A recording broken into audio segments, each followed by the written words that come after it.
Hi guys, நான் உங்கள் மாமா இப்போ பார்க்க போகிறது ஹிப்ஹாப் நம்மளை இயக்கி நடித்து ரிலீக் மியூசிக் எல்லாமே பண்ண மீசே முறுக்கு திரைப்படத்தோட ட்ரெய்லர் ரியாக்ஷன். ரொம்ப தமிழ் பேசுகிறதில்ல, தப்பாச்சு. சரி, ஓகே. ட்ரெய்லரை பார்த்தீங்கன்னா ஃபஸ்ட்டே நான் நிறையா வாட்டி பார்த்தேன். பர்சனலாக ரொம்ப பிடிக்கும். ட்ரெய்லர் ரியாக்ஷன் பண்ணுற எனக்கு டைம் சுத்தமாக இல்லை அப்போது. ஸோ நான் பண்ணல. இப்போ ஒரு கொஞ்ச நாளாக கொஞ்சம் ஃப்ரீயாக இருக்கேன். அப்போது அவர் இன்டர்வியூவர்லாம் ஹிப்ஹாப் நம்மளை ஆதி அவர் சொல்லுவார், கோயம்புத்தூர்லேருந்து இங்கே வந்து அவருக்காகவே ஒரு பேர் வர்றது ரொம்ப பெரிய விஷயம். பத்தாவதுக்கு ஹிப்ஹாப் தமிழா 2 பேர் எல்லா இன்டர்வியூ சொல்லுவார். நான் ஜீவா, அந்த ஜீவான்னு ஒருத்தர் இப்போ ஒரு மியூசிக்கான சீக்ரெட் சொல்கிறாரு. அவர் மட்டும் இல்லைன்னா இவ்வளோ வந்திருக்காது. அந்த நிறையா அவரை பற்றி சொல்லினே இருப்பார். பட் அவர் ஜீவான்னு பார்த்தீங்கன்னா அவர் வந்து ஃபேமு, காசு, பணம் எல்லாம் தேவையில்லாத ஒரு மனுஷன். அவர் தான் ஹியூமன் பீயிங்கான்னு எனக்கு கேட்டிங்கன்னா வேறு லெவல் ஹியூமன் பீயிங் தான். ஏன்னா ஒரு ஃபேம் பிடிக்காத ஆள் யாருக்கும் அவரை தவிர யாரும் இருக்க மாட்டேங்கன்னு நினைக்கிறேன். சரி, நான் ரொம்ப பேச நினைக்கிறேன். அந்த படத்துக்கு போயிடலாம். படத்தோட ட்ரீசர். ஸோ உங்களோட சேர்ந்து இல்லை முதல்ல நிறைய வாட்டி பார்த்துட்டேன். தப்பான ராசம். ஓகே, உங்களோட சேர்ந்து நானே இப்போ தான் இல்லை முதல்ல பார்த்துட்டேன் நிறைய வாட்டி. டைம் கிடைக்கல. ஸோ உங்களோட சேர்ந்து இப்போ நானும் பார்க்க போகிறேன். ஏன்னா கொடுக்கல தமிழா தமிழா தமிழா தமிழா.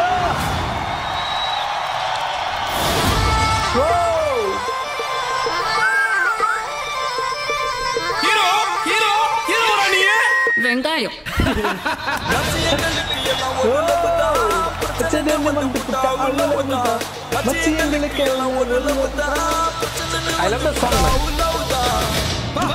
என்னடா லுக்கு? அண்ணனும் தம்பி தின்னுட்டு தூங்குறீங்க. லைஃப்ல என்னதான் தான் பண்ண போறீங்க? இண்டிபெண்டன்ட் மியூசிக் ஸ்டார் ஆக போறீங்க. என்ன கதைன்னு கேட்டுக்கிறா? கதையெல்லாம் நிஜம்டா.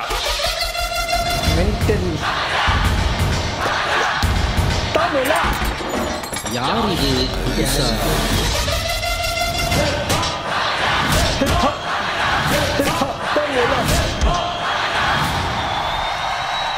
தோத்தாலும் ஜெயிச்சாலும்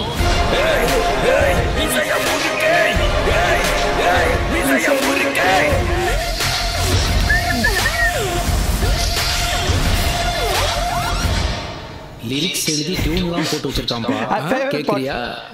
காதல் கிரிக்கெட்டு விழுந்துருச்சு கிரிக்கெட்டு. Coming soon. ட்ரெயிலர் பார்த்துருப்பீங்க. அருமையாக இருந்தது சொல்லலாம். ஒரு 2 million views, 20 lakhs பேர் பார்த்துருக்காங்க. எல்லாம் ஒரு பார்த்த சீன்ஸ் வரைக்கும் ஒரு பக்காவாக ஒரு ஃபஸ்ட் டைரக்ட் பண்ணுற மாதிரி இல்லாமல் ஒரு 10 படம் பண்ணி வந்த மாதிரி ஒரு டைரக்டர் ஆதி. மியூசிக் அவர் தான், ஹீரோவும் அவர் தான், ரிலிக்கும் அவர் தான்.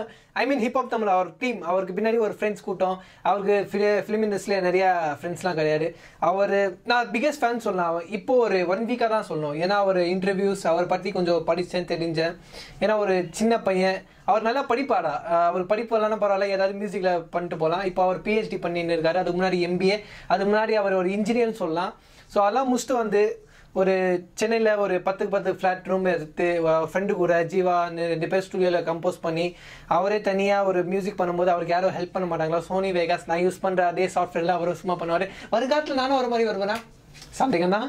ஸோ என்னால் முடிஞ்ச முயற்சியை நான் பண்ணுறேன். ஸோ நீங்கள் அவரை பற்றி தெரிஞ்சுக்கணும். நிறைய சன் டிவியில் கொடுத்துருக்காரு, நம்ம ஃபிலிமில் கொடுத்துருக்காரு, சன் நியூஸில் ஒரு நிறைய இன்டர்வியூங்க நான் பார்த்தேன். இந்த அவர் பார்த்து கொஞ்சம் இன்ஸ்பயர் ஆகி நிறையா ஹார்ட் ஒர்க்.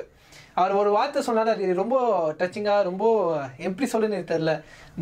பயத்தால் தான் மனித நெருப்பை கொண்டு வச்சான். பயத்தால் தான் இது பயம் ரொம்ப அவசியம் வாழ்க்கைக்கு. அப்போ தான் நம்ம முன்னேற முடியும்னு சொல்லி ஒரு டைலாக் சொல்லுவார். அருமையான டைலாக் சொல்லலாம். அந்த டைலாக்காகவே இந்த படத்தை நீங்கள் 100 வாட்டி கூட பார்க்கலாம். அவர் ரியல் லைஃப்லேயே சொல்லும்போது படத்தில் ஒரு ஃபஸ்ட் டைம் டைரக்ட் பண்ணுறாரு, என்னென்ன சொல்ல முடியும் நீங்களே கொஞ்சம் யோசிச்சு பாருங்கள். ஸோ இந்த படம் கண்டிப்பாக வெற்றி அடையும். ஏன்னா எல்லாமே புது ஆட்கள், யூடியூப்லேருந்து வந்தவங்க. ப்ரொடியூசர் வந்து சுந்தர்சி பண்ணியிருக்காரு. படத்தோட ஹீரோயின் ஆத்மிகான்னு ஒருத்தர் பண்ணியிருக்காங்க. அருமையாக இருக்காங்க, க்யூட்டாக பப்ளியாக சூப்பராக இருக்காங்க. வர சீன்ஸ்லாம் இருக்கணும். இல்லை நீங்கள் சேஜி பாட்டு அருமையான பாட்டு சொல்லலாம். ஏன் பிளாக் பண்ணாங்கன்னு எனக்கு தெரில. பட் என்கிட்ட டவுன்லோட் பண்ணி வச்சிருக்கேன். அப்படி வரும்போது அந்த முடிய இருக்கிறாரு, இல்லை ஓடி வர்றாரு, கட்டி பிடிக்கிறாரு, நல்லா அருமை பார்க்க அவங்க சூப்பராக இருந்தாங்க. சொல்ல வார்த்தையே வரல எனக்கு. So next jump Vivek sir வந்து சுந்தர்சி சார் கிட்ட ஒரு டிமாண்ட் பண்ண ஆதி வந்து ஒன்றா எனக்கு விவேக் சார் அப்பா கேரக்டரில் இந்த படத்தில் வேணும்னு சொல்லி ஒரே டிமாண்ட் பண்ணாரா. அவர் ஒன்றும் சொல்லாமல் ஓகே நான் பார்த்துன்னு சொல்லி அவர் விவேக் சார் கொண்டு வந்து வச்சார் இந்த படத்தில். விவேக் சாரை பற்றி நம்ம எல்லாருக்கும் தெரியும். அவர் காமெடி பண்ணுவார், அதுலேயே ஏதாவது கருத்து சொல்லுவார். அதே மாதிரி தான் இந்த படத்துலேயும் ஃபுல்லாக அவர் அந்த இன்டர்வியூஸில் பார்க்கும்போது சொன்னார். அவர் என் ஸ்டோரி இல்லை, என் வாழ்க்கையில் நடந்த சில விஷயத்தில் நான் இதை வச்சிருக்கேன். அப்புறம் நிறையா கொஞ்சம் மசாலா கலந்த காமெடி, ஆக்ஷன், ரொமான்ஸ் எல்லாமே ஒரு படமாக நான் இது கிளப்பில் மம்பில் பாட்டு எல்லாருக்கும் தெரியும். அது ஃபஸ்ட்டு 2007 12th முடிச்சு எழுதியிருக்காரு. நானும் 12th முடிச்சு என்னடா பண்ணேன் சார், 12th முடிச்சு எழுதியிருக்காரு. ஆனால் ஃபேமஸ் ஆனது 2012 ஃபேமஸ் ஆச்சாது. அந்த பாட்டுலாம் எப்பிக் பாட்டுன்னு சொல்லலாம். அப்புறம் ஸ்மைல் சைட்டிலேருந்து இவர் வந்திருக்காரு, விக்னேஷ் காந்த் சொல்லி. அவர் பண்ணுற காமெடிலாம் நல்லாயிருக்கும். ஏன்னா பீப் ஷோ செம்ம ஹிட். இப்போது இந்த படத்துலேயே கண்டிப்பாக ஒரு கலக்கி இருப்பார் என்ற சந்தேகம் இல்லை. இந்த ரியாக்ஷன் உங்களுக்கு பிடிச்சினா கீழே தம்ஸ் அப் பண்ணுங்க, தம்ஸ் அப் கொடுங்க. பிடிக்கல தம்ஸ் அப் கொடுத்துருங்க. ஏதாவது கமெண்ட்ஸ்னா கீழே கொடுங்க. நல்லா கமெண்ட்ஸ் கேட்ட கமெண்ட்ஸ் என்ன கொடுங்க, ஒன்றும் பிரச்சனை இல்லை. இந்த வீடியோ உங்களுக்கு பிடிச்சிருந்தா உங்கள் friends WhatsApp, Twitter, Facebook, Instagram எல்லாத்தையும் ஷேர் பண்ணி விடுங்க. என்ன ட்விட்டர், ஃபேஸ்புக்கில் ஃபாலோ பண்ணலாம். ஷார்ட் ஃபிலிம் நல்லபடியாக முடிஞ்சிருக்கு. டீசர் ரிலீஸ் பண்ணியிருக்கேன். கீழே லிங்க் இருக்குது டிஸ்கிரிப்ஷனில், போய் பாருங்கள். தேவை செஞ்சு போய் பாருங்கள். இந்த வீடியோ பார்க்குறவங்க இல்லை பார்த்துட்டிங்களா ரொம்ப தேங்க்ஸ், சந்தோஷம், நன்றி. இந்த இவ்வளோ நேரம் உங்கள் பொண்ணான நேரத்தை வந்து நன்றி. வணக்கம். முகமது பாய்.